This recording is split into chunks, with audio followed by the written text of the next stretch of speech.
Here I'm performing a seated leg curl. This is slightly different from a lying leg curl. Instead that I'm lying down, I am seated, and this challenges the hamstrings in a different position. Now, the most important part when setting up this exercise is to ensure that your knees are aligned to the orange circle, or where the machine pivot point is. Basically, we want to ensure that our knees are aligned to where the machine hinge is, to ensure that we are not creating extra stress or shearing force through the knees, which may potentially result in knee pain in the future. Now, when you're setting up this exercise, a few things to take note include the pad at your ankles. You want to make sure that they are up high enough such that you do not have to focus on preventing them from slipping off your feet. I do see sometimes where people put the feet pad too close to their feet, that they are focused too much on ensuring that the ankle padding does not slip off. We want to ensure that ankle padding is high up the ankle so as to prevent any slipping movement. Secondly, we want to ensure that the knee pad, which is blocking at your knees, is comfortably positioned and low enough such that your knees do not move up and down.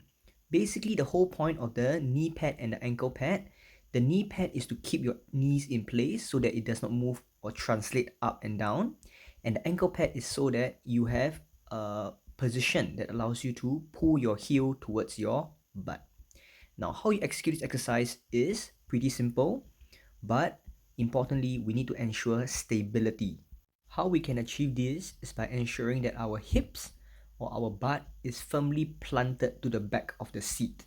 As you can see here, there is no gap between my butt and the seat, and my lower back is firmly planted and flat on the seat. This ensures maximum stability, and we want our pelvis and hips to be stable because that is how our hamstrings can work the best and most efficiently. You can see here I am pushing against the seat handle. This is so that I am pushing myself firmly into the seat. Also, another important thing when doing the exercise is to control the movement. As you can see at the bottom position, this is the shortened hamstring position. This means that my hamstring is in its shortest position, and I really want to control that movement because that is where your hamstrings are weakest, and hence we want to make sure that we are having control at that bottom position. So, all in all, a few cues and a few things to take note when doing this exercise. Number one, ensure that your knee is aligned with the machine hinge or pivot point so that we do not create unnecessary stress or force through the knees. Number two, we want the ankle padding to be high up your ankle and not near your feet to prevent you from having to worry about the padding slipping off while doing the exercise.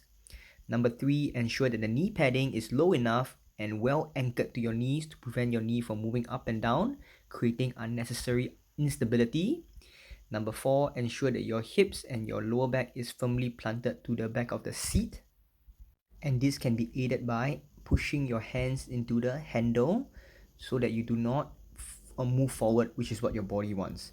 Pushing your hand into the handle creates an opposite reaction force against your body into the seat to ensure that your hips and back is firmly planted into the seat, and importantly, adjust the seat height as far forward so that you can ensure that your hips and lower back is stable and firmly planted into the seat.